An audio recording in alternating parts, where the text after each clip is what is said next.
You are listening to an Atomic Broadcasting production, so sit back, relax, and enjoy the feature presentation. And remember, do your part, such as like, comment, rate, and don't forget to tell a friend to tune in for an Atomic Time.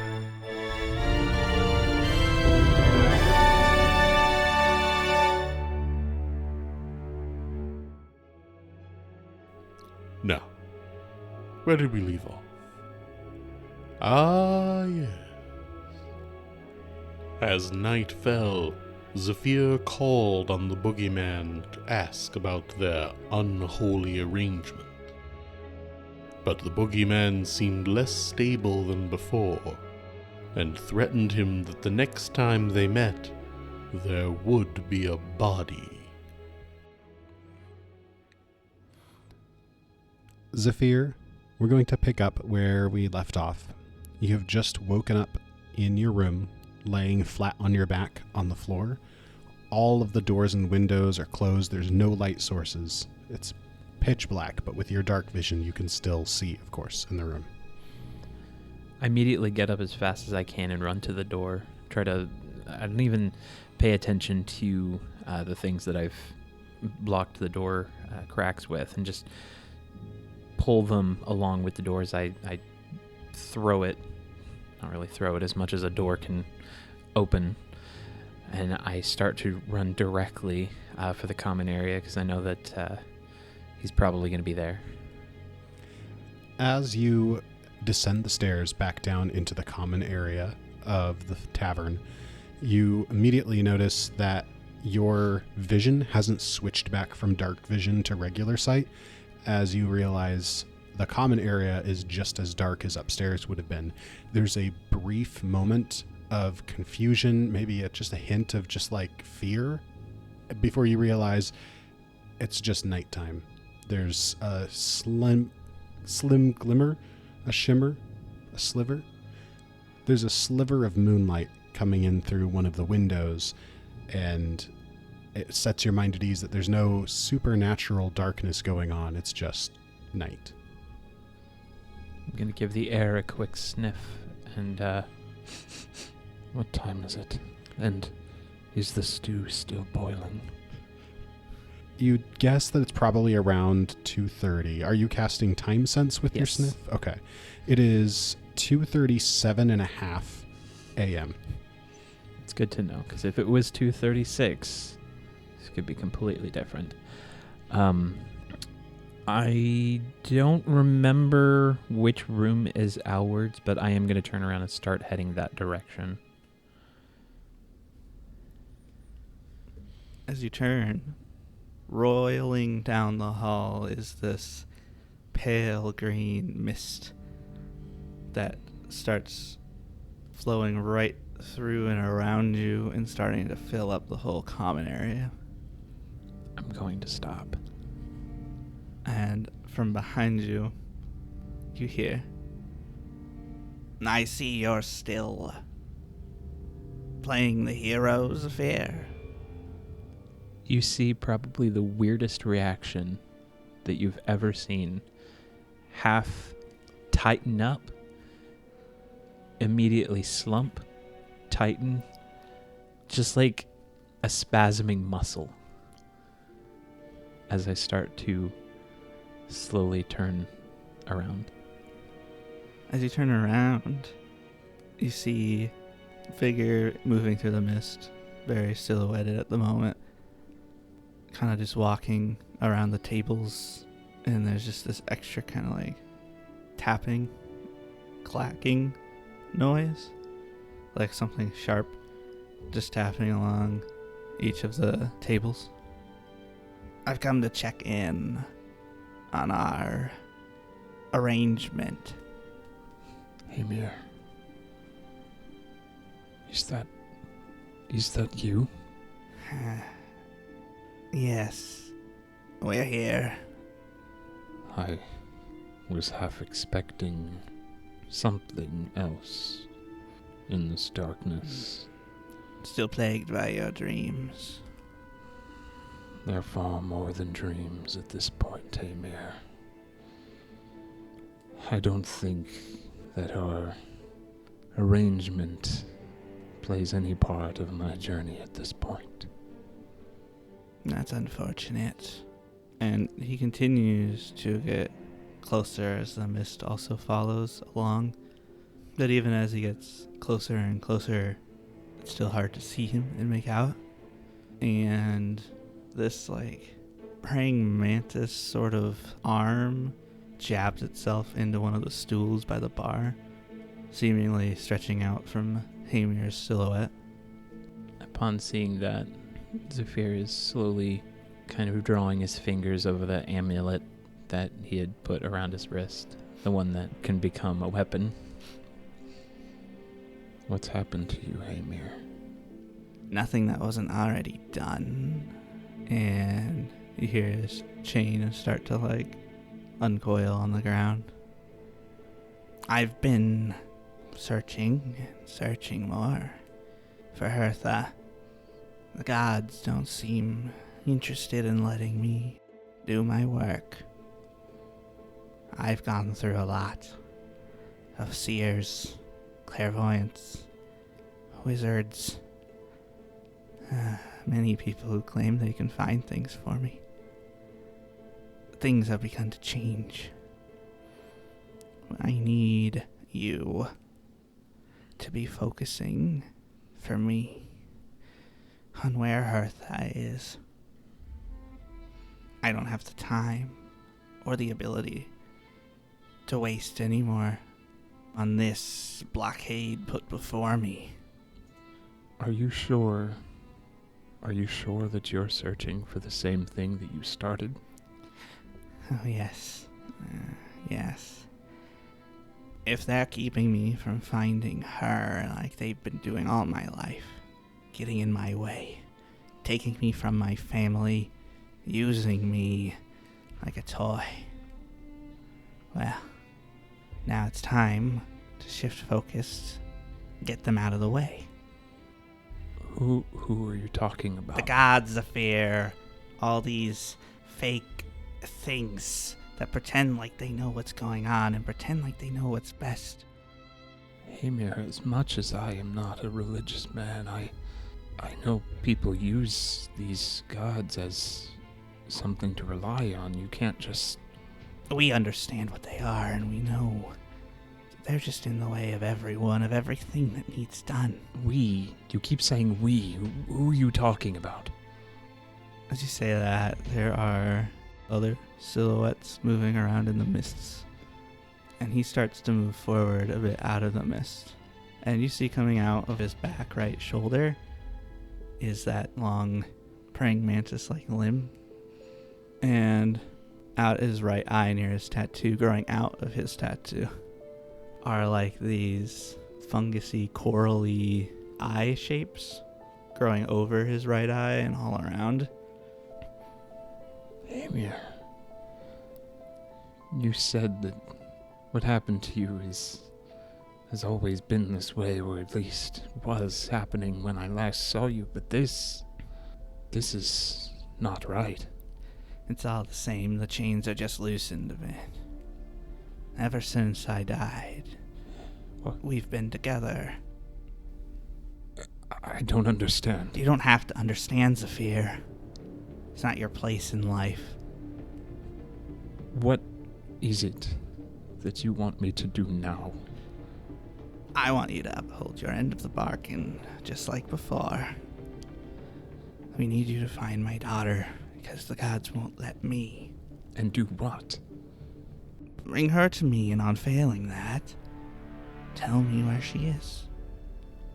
And we can be together again. That's why all this is being done. Family is the most important thing. They come before everything else. Doesn't matter what has to be done for it. And what if that family is already gone? I would know if it was already gone, Zephyr. What about those who are? My family, Hamir, has been gone for many years, and I can't put my family first unless they're able to return. Well, What you do about your family's your own business, Saphir. If they're dead and rotting, then it's just you. Why aren't you dead and rotting if you've already died? Because I was given an opportunity for something more. To defy the gods. To find my daughter, to have a second chance, to have redemption. I don't think this is redemption. Yours is not to think, Saphir. You're just gutter trash. You're just a weapon for me or anyone else to use. Saphir, you don't have to understand. You don't have to think. Yours is just to do. I give you money. You do your thing. Here. You hear like some chinkling. I got this off of the last man who told me he failed. If you need more incentive. Hamer, I don't want your money. I don't want to be... I don't want to be your weapon. I'm not going to be the one to deliver someone to something they probably don't want. Oh, the mold's got a conscience now. You cared about those people in Joel. About those arid synths, hurting them. Seemed important to you. Is it still? Are the lives of others growing more useful to you? I'd say they're just as useful as they've always been. So what do you care about now, Saphir? If you don't care about the money, if you don't care about the people, what do you care about now? I think I care about doing the right thing. The right thing? What is the right thing, Saphir? Is that what you think every choice you're making is for the right thing? Hamer, look out the window. Do you see the moon? Do you see the stars? How far can you see? I can see further than you've ever known. This haze, this mist that you're putting out, that you're covering things with, you're blocking yourself from seeing the immediate, the present. Amir, listen. You look up at those moons, however many there are in this universe, the stars. How far does the sky go? Where does it stop? When it comes to doing the right thing, you have to draw a line somewhere. It stops in nothingness, Saphir, endless nothingness. The line is my family. You don't get to philosophize, Saphir. You're well past that point in your life. I need you to do this one simple thing that none of the others could do. And if you don't want payment, then how about a threat? You travel with these people. Grows a bond whether you want one or not. Hubert's already gone, so I can't say anything about him. But how do you know that? We know a lot of things, Saphir. I know that if you continue to fail to look into this, if you fail me, I'll treat you like every one of the others. And the praying mantis arm recedes into the mists, and you hear it like a soft squelching as it like jabs into something, and it starts coming out of the mists, and there's just like a rotting, severed head. Perhaps if I did this to your friends, to Alwyn, to his family, to that woman you're traveling with, a new one, or maybe I take some things from you. Will that motivate you enough, Saphir? Hamer, if I learn something, I will be sure to tell them to find you. What they do from that point on will be their decision. You could have made this a lot easier, Zephyr. You know, you could have just known your place. Been yourself. I'm making this promise to you. It's not what I asked you to do. You asked me to bring them to you. Having them go there on their own volition would be easier now, wouldn't it? At least alive. That's what I do, Hamir. I kill people. I don't bring them places. The mists start to shrink in, closing you in more. As these figures are moving about around you, you hear the clattering of the chain more and more. Hamir kind of steps back into the mist. The chain lashes out, wraps around your arm, and you get pulled toward the mist as this praying mantis-like appendage comes down across your face, and we just see a splattering of blood. You can hear Zephyr wincing in pain. Bring her to me. And if you can't manage that, tell me where she is. And I'll make sure you can keep on going and keep living. And then maybe you can figure something out with your conscience once it doesn't affect me anymore. We're tired of it. We have big things to do now. I'll give you some time, Zephyr, but if you take too long, I'll come back and take payment. Just go. Stop following us.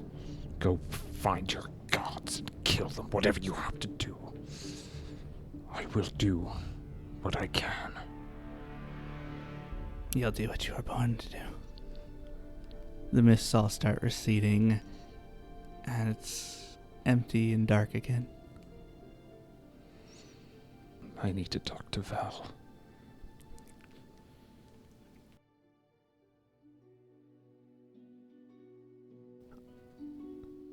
So, Einar, now that you're back in the room with us, you came back in and told Alward that Zephyr wasn't going to make it to dinner, and despite Alward's disappointment, the rest of the party was able to enjoy the stew that he had made, which was honestly not too bad given what he had to work with. And after dinner, you were wanting to head out to town to purchase some things, is that right? Yeah, he'd probably go to, I don't know, local library or whatever they use for... Yeah, the town's not quite big enough for there to be a library, but asking around, the townfolk are friendly enough. They point you to a local wizard who has a collection of books and maps and other accoutrement of knowledge acquirement. I'd go over there and knock on the door. Excuse me, sir. You see, I think I've lost my map of the area, and I was wondering, do you have one I could use, or borrow, or buy? And the wizard, with a sort of like pinched mulish face and a little pince-nez set of glasses, just, well, I have one, but I can't lend it out for long. I'm going to need it for my studies, but I could pass it over for the night. I'll copy over the stuff that I need. Is there anything you could leave in trust so I could be sure of receiving it in the morning? I don't have anything of great value, but I do have this, and he takes off his cloak. It was a gift from my mother. You can be assured that I'll come back for it. He takes the cloak from you and at first is just kind of handling it carelessly, but then very quickly, like, changes his demeanor and looks more closely and is like, Yes, this is a very fine make. Good craftsmanship. Yes, this will do nicely. and he gently folds it up and tucks it under his arm. I will fetch the map. You are free to wait here in the foyer. Thank you. We go ahead and have a crossfade, and the next thing we see is Einar sitting in the dark in his own room in the Dancing Fairy, hunched up over this tiny little desk, Einar himself having to duck even when standing in this small fairy-sized room, just crouched in front of this desk with one small candle shedding just enough light for us to see what he's working on. Okay, so this spot's different, and this over here is there, and we can go here, and when they said field work, I didn't realize I'd be doing so much homework. And so you're copying information off of the wizard's map onto your own map, right? That it had some like blank spaces that you're working on filling in. Yeah. So next to the wizard's map is actually what looks like kind of a hand-drawn map, and as you said, there's blank spaces on it.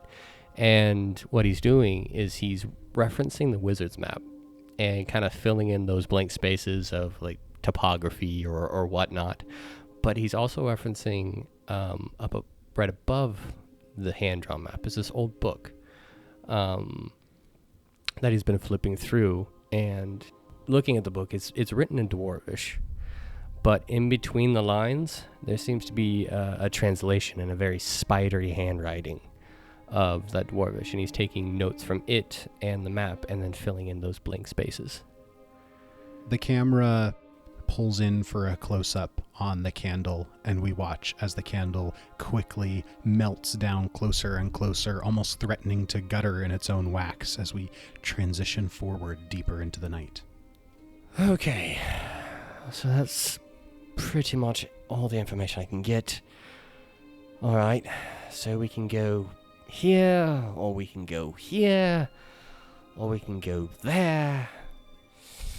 Alright, that's finished finally. So, where can we go? What would be best? We can either go there, or we can actually take this route and go here. Or over there, or anywhere, really. Oh, they're so much more unorganized than I thought they were going to be. Oh, listen to me.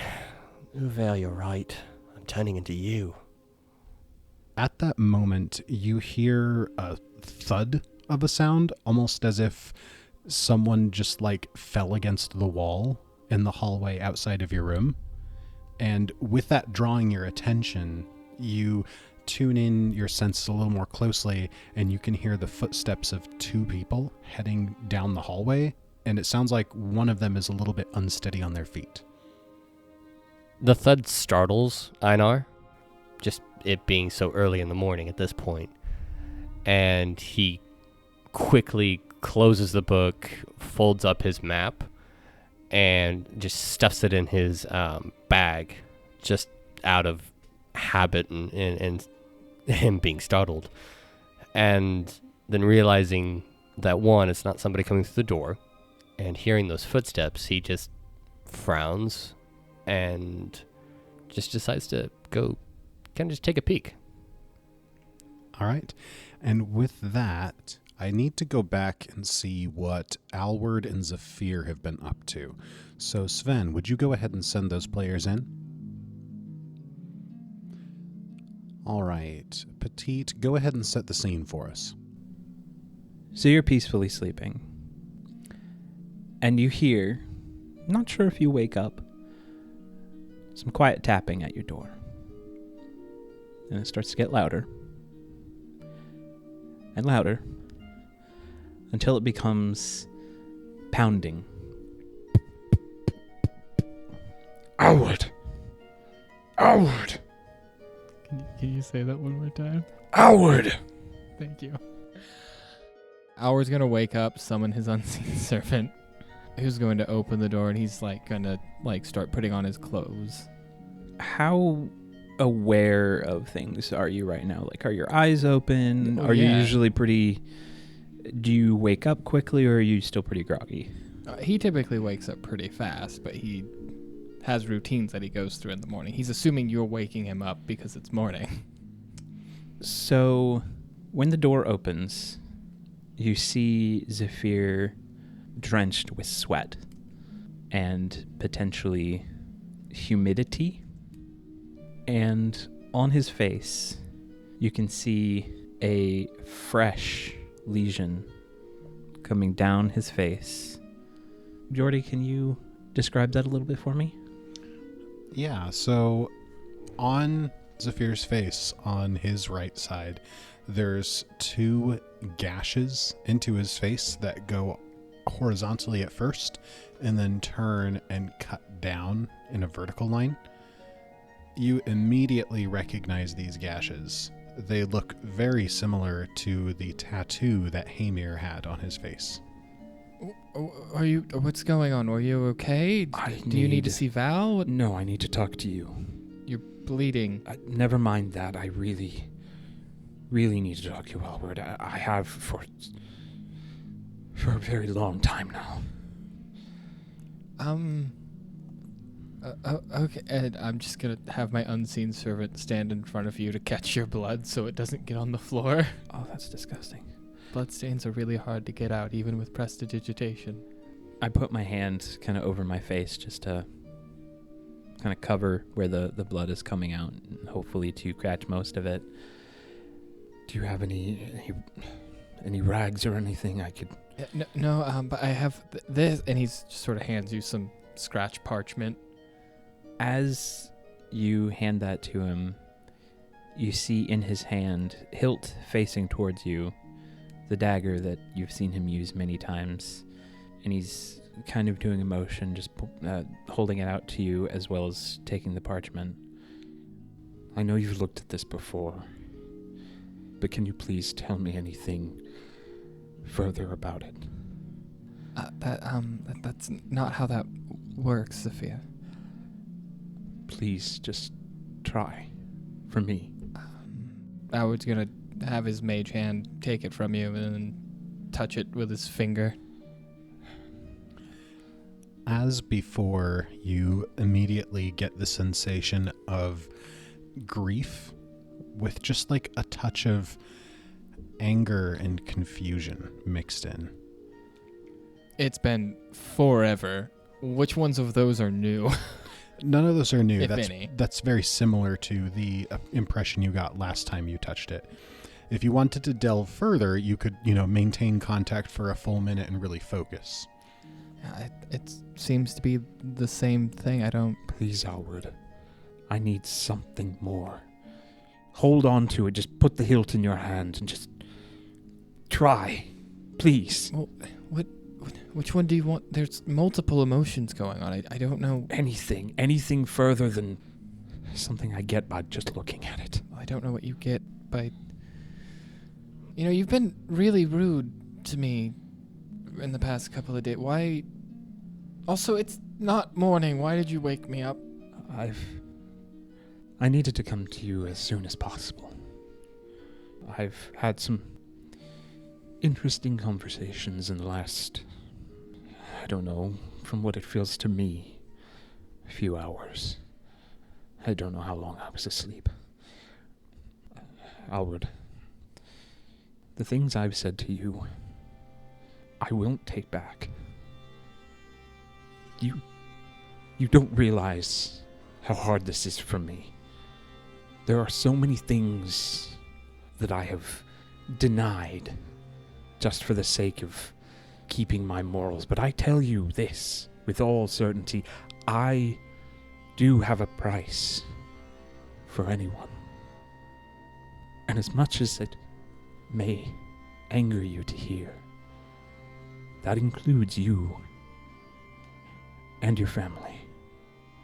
I'm not mad. I'm more disappointed, then, and if you have a price for anyone, then you don't have morals, really. But that's one thing or another. But I didn't say I didn't have morals.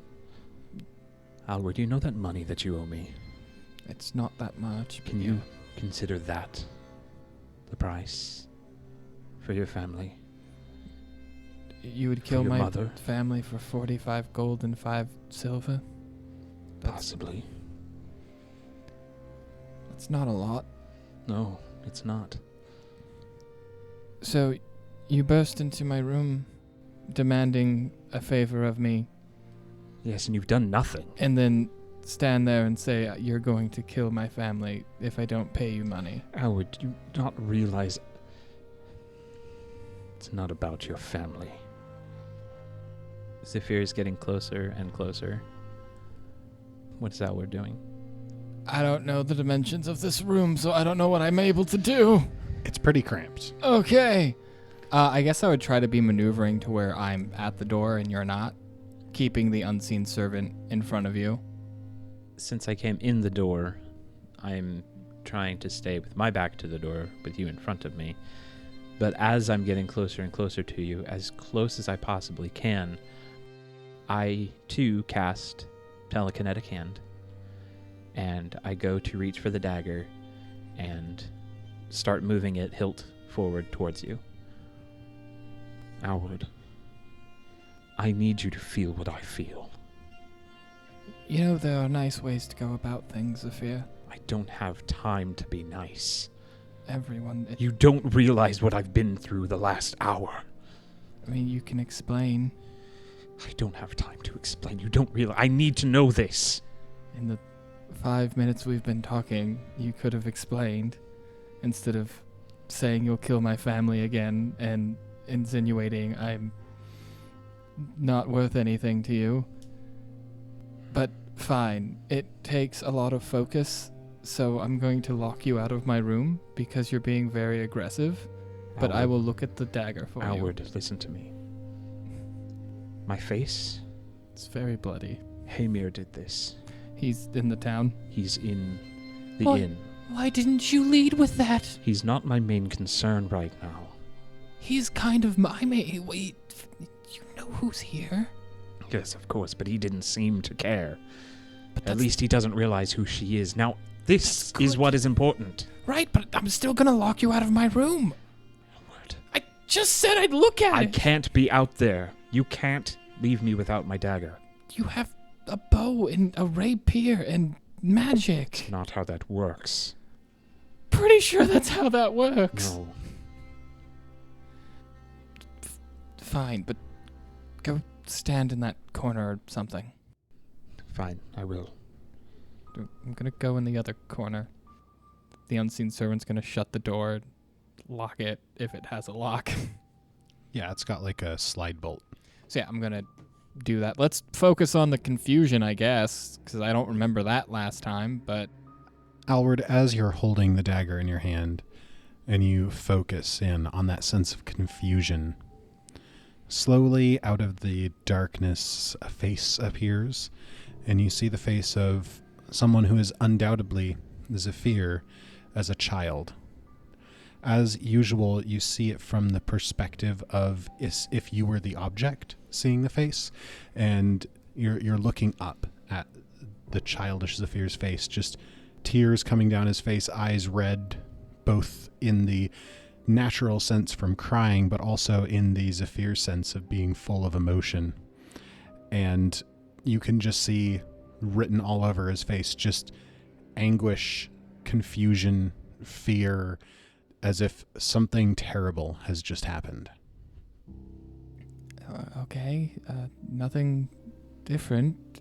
I don't. When you look up at Zephyr, you see that he's holding an identical dagger, except one that's not been bloodstained. Alward, Where did you get that? this dagger is meant for your family. I don't like how you have a specific dagger meant to murder my whole family. I'm only telling you. because I want to see your reaction. I mean, my reaction is I want you to throw the dagger out of the window and not speak of it and not murder my family. Oh, I highly doubt if I threw it out the window, it wouldn't come right back to me in some way, shape, or form. Alward, does this upset you? I mean, yeah, you're a trained killer. Does this not make you mad? I mean, I don't know what Or to feel. angry? I'm very confused right now. Do you not want to get rid of me? I want you to stop trying to kill my family. Alward, listen to me. I want to know how you feel about this. This moment right now, Yes. scared, a little frightened of someone who I've been traveling with. I really want to check on Val. This blade is not meant for you. Right. But as soon as we see your family, a decision will have to be made. I mean, you could choose easily to not make that decision of murder. Is this about whatever you have going on with whatever deal you made with whatever deity? Zephyr is going to stand up and start moving towards you. This blade is not meant for you. I'm holding the dagger as close as I can to you. Alward, I know you don't like to fight, but I know you have avenues to other fighting arrangements. I have seen you do things that I can't explain. I can't explain them. I have either, seen Zephyr. time reverse itself. Yeah, that's kind of scary. I know that you can change outcomes. Not really. Alward, fight me. No, Alward, I don't want to. this is the only way I can do things. Is by fighting? Have you ever seen me try to talk my way out of a situation? Yes. At least once. In fact, I was part of a way that it was the ball. You didn't want to harm that girl, and we didn't want to harm Siggy. We were a pretty good team, I thought. And now you have a dagger specifically. How did you even craft that thing? Can I make a crafting check on that dagger? Zephyr takes a swipe at you. With that, I think the unseen servant is going to go up and be the thing that you swiped at. And Alward's going to sort of shimmy around you and out of the corner, more to the open room. Seeing that, he turns around quickly, sweat throwing off of his hair as it swipes through. Why are you so sweaty? Why are you asking all the wrong questions? Why are you attacking me? Howard, you are the hardest person to get through. I need you to fight me on your own terms. On my own terms, we wouldn't fight. If you don't do this, the decision is already made.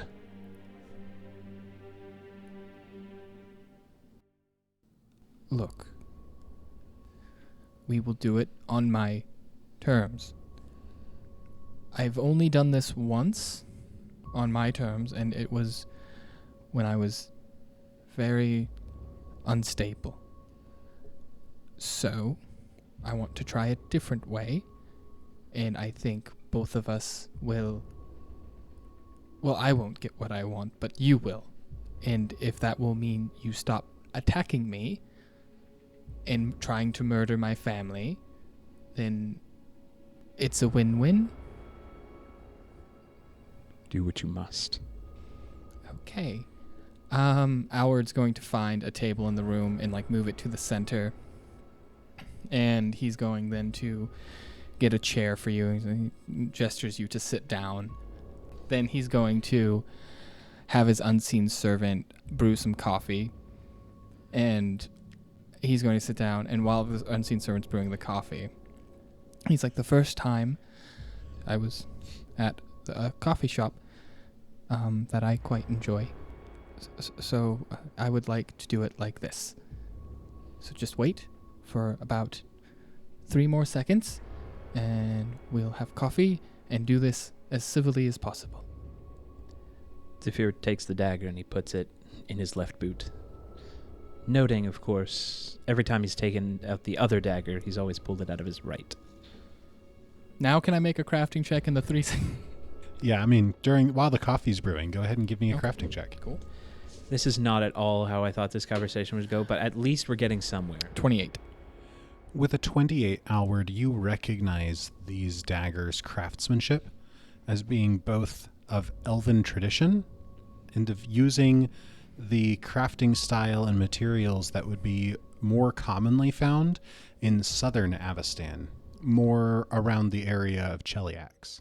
Furthermore, you note that the 2 daggers are a matching set. They're not exactly identical from what you could see. They look like they're meant to work as a pair. Alward's reflecting on that while we're sort of both waiting. I'm assuming you're staring at Alward Staring impatiently. Daggers at you. Yeah, I didn't want to say it, but, you know. And Alward's, like, very, like, he's sitting up straight and, like, very, like, focused and, like, not really paying attention to it. He's just avoiding your gaze and eye contact. And then the unseen servant comes with the cups of coffee. And he's doing his best not to show that he's shaking a little bit.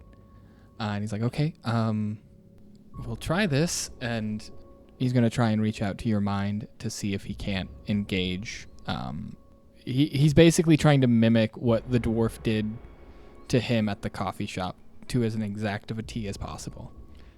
And Alward, as you begin to reach out and do your best to psychically open your mind, you feel sort of a sense of maybe some sort of openness. And then Zephyr's not only staring daggers, but he's got both of his hands on the tables and he's just slightly trembling. I'm glad we're both trembling. With an extremely stoic expression. Why isn't anything happening? I don't know. Like I said, I don't know. So what we have to do is we have to connect our mind. Our minds? Place, kind of. Not really, but yes. Zephyr stands up and he headbutts you. As Zephyr's head collides with Alward's, we're watching from the side and we see an explosion of color that quickly fades to gray as all of the world around them seems to just freeze and become timeless and indistinct in the background. And now we're focusing on just Alward and Zephyr, seemingly freed from whatever postures they were in before, the table with the coffee, just an indistinct shape in the background, as now the 2 of them are standing face to face in the mindscape. Alward, now, before you do anything, I don't want to fight. Oh, thank goodness. I didn't want to fight either.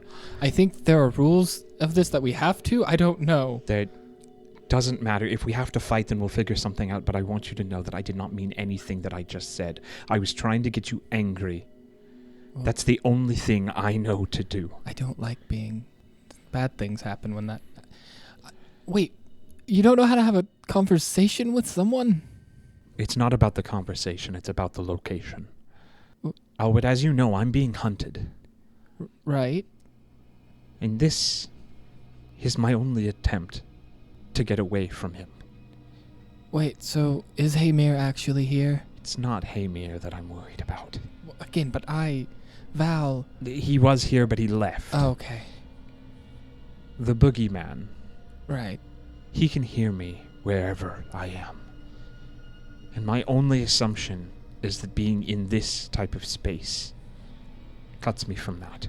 Can he hear your thoughts? I don't know. Because if he can hear your thoughts, that's what this is right now. He's never expressed that to me, and he doesn't express a lot to me, but Howard, I spoke to him tonight. Oh. I summoned him What? in my bedroom. Why? In the darkness. That sounds detrimental to everyone's health. Because the last time I spoke to him, he gave me this dagger and charged me to murder your family. And even though I've told him that the decision hasn't been made, I'm not going to do it. I can't. It would be like killing my own family all over again. Well, honestly, that's very pleasant to hear. I've been in a wreck for a couple of days now because of this. Does he just give you daggers to kill people with? This is the first time this has ever happened. What about the other dagger? I know where that came from. Never mind. I don't want to relive that moment. Howard, I'm coming to you because I know that you possess more power than any of the others. Not necessarily physical, but you seem to have abilities that may change things. So Val has direct connection to 2 deities that grant her unfathomable power, and also she's part angel. Have you... We will put a pin in that. Alwood, I've seen the things that you've done. The flowers, the book.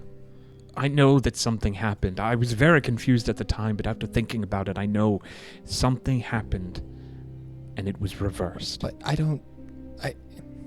it's not something Let's say I flip a coin twice. There's no guarantee that either time will land on heads or tails. I am just allowed to try again. Do you understand? I'm not choosing anything except to attempt a second time. But you can take the other choice. It isn't another choice. It's another attempt. I can still fail. I have before. Howard, I was told last night when I talked to him that the next time I see him, there will be a body. And that could be me. That could be your mother, your sister, or him. I don't have any control of the next time I see him. But if what he says is true, I don't see much of a choice. Did you make a deal with this thing? I made no deal, but he made it very clear to me that if I don't, I may not be alive again to make another deal with anyone else. Neither would you, or Val, or Einar, or Neros. The mindscape changes to looking like a very detailed bedroom with like a bookshelf. It's a very fancy bedroom too, like upper class bedroom. And you can kind of see the look on Alward's face of just sort of like that sinking in and like just fear and terror. And he's like, right, but what do you want me to do? I can't. Howard, I should tell you the other part to this. And I don't think that it's a reality, just judging on the conversations I've had, but he's promised that if I do this, I will see my family again. You know that's a lie, right? As I've come to believe, yes. Howard, I need help. I'm more than willing to offer it, but I need a way to do this without doing it. I thought maybe you would offer, or you would be able to offer the ability to make it happen and then reverse it and... Whenever I make something happen, it reverses it. There is no... there's remnants. But if he gets what he wants, I can be free of what he's asked for. And then as the conversation sort of shifts to his time abilities, the room sort of starts fading away, and it's just like a golden web, but not really a web. Like threads of everything start appearing all around us, and they're like interlocking and tangling, passing through each other. It's like a confusing mess of just threads. It would be like giving him something and then immediately ripping it away, and he may have no idea it happened. Also, I don't want to see my family die in any aspect. Howard, I'm sorry. I'm sorry for everything. Don't be sorry. You haven't done anything. But I considered it. Well, I truly did. I'm sorry. I know that you will remember everything after we end this duel. I don't know how else we can discuss what we can do with the boogeyman without him hearing us. And I'm worried. Howard, I'm scared. And that doesn't come by easily. The white or gray of the area shifts from that to darkness, and then to the middle of a forest with towering trees, the leaves just covering with barely a trickle of light coming through. And Zephyr is sitting there in the woods, blood on his hands, and he looks back up at you and says, I'm so scared, Howard.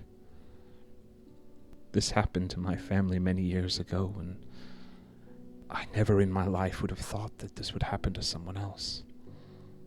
We still have time, Not much. You don't have to see my family. You don't have to... Howard, I talked to someone else in this town, and they said that if somebody's had a meeting with one, then I don't have much time left, and I figured that from the beginning, but I feel like if we don't do something soon, each of you are going to be picked off, and it's all going to be my fault. It won't be your fault, Zephyr. You had no control over this thing. It's its own fault. It just happened to choose you for some reason. Don't put the blame on yourself where it doesn't need to be. Howard, I would be the only one left before I was killed too. He would pick them all off, one by one, before taking me, and I don't want to be the last one left again. That's... You would... What if I am always the last one left? What if he just keeps coming back and killing everyone around me that I know? Howard, that's no life to lead. I've spent so much time without family or friends that I don't think that making more friends would end well at all. It would just start the cycle over again. He would take down those friends and then my next ones, and then sooner or later I would just end up dying alone in a cave somewhere, trying to stay away from anyone. Alward's eyes sort of well up a bit, and he prevents any tears from coming out or anything. The leaves on the trees are starting to come back and more thing, and then the darkness doesn't go away, but it's now raining. If you told me just 2 months ago that I would be taking on a large crime syndicate and preventing a possible apocalyptic future, I would have broke down in hysterics, laughing at your face. I have gained so much knowledge, and as much as I hate to admit it, power, in the past 2 months, that I'm positive whenever we have to deal with this thing, we'll be able to take it. And even if it does kill us all, you'll be able to take it on eventually. As long as my friends are still with me, I hope to have a chance. I don't know how much longer this lasts. Normally it's a couple seconds because combat. Then before we leave, I have one more request of you. With that dagger that you're holding in your hand. Howard looks down at his body. When we wake up, I want you to stab me with it. Does it matter where I stab you? I need you to understand that this is going to be the signal of the end of my cycle. This dagger that I've given you has seen the blood of all of my family members, but me. and I was meant to be one of them. When you stab me with that, I can lay it to rest. I've never stabbed someone before. I'll. You're not gonna stop me, are you? I promise. Okay, I'll try. You're a weird guy, Zafir. I know. After you do it, take me to Val. Yeah, are you right or left-handed? I'm right-handed, but I'm sure she can take care of it. I hope. But afterwards, I'd like to put the dagger to rest, as I said. Yeah. I know it's early, but we've had our coffee, and I think it would be time we can go out back and bury it. That's understandable. I don't Best get on with it. like. I don't. And then Alward's just gonna like hug you, awkwardly, like get down to your level and give you a hug. You can feel Zafir is not tense in the slightest. He's just open and accepting. And I think the mindscape would shift slightly to the kitchen that Alward has called home forever, and sort of the dining area, sort of like the peace and calmness of it in that moment. Zafir's eyes are completely shut. And just as you almost think that you can catch a whiff of the smell of freshly baked bread drifting in from the kitchen, everything begins to ripple and waver and eventually dissipates, and both of you open your eyes to find yourselves sitting back at the table with your cups of coffee in front of you again. Without any warning or precaution, Alward's very just like, ah! and stabs you in your shoulder. He misses the arm by quite a bit, but he gets like right under the clavicle bone. Ouch. I'm sorry. It's fine. And Zafir smiles, and you can see that the deep red that was in his eyes is now fading to gray, as it originally was. All right, please take me to Val now, thank you. Do we remove the dagger? I don't know. Okay, let's keep it in, and then we're gonna escort him to Val. And that's where we'll end this scene.